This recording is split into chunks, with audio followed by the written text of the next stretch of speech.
خلق هلوعا إذا مسه الشر جزوعا وإذا مسه الخير منوعا إلا المصلين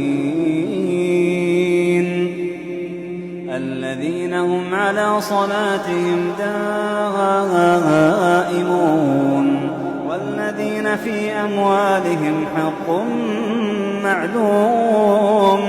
للسائل والمحروم والذين يصدقون بيوم الدين والذين هم من عذاب ربهم مشفقون إن عذاب ربهم غير مأمون والذين هم لفروجهم حافظون إلا على أزواجهم أو ما ملكت أيمانهم فإنهم غير ملومين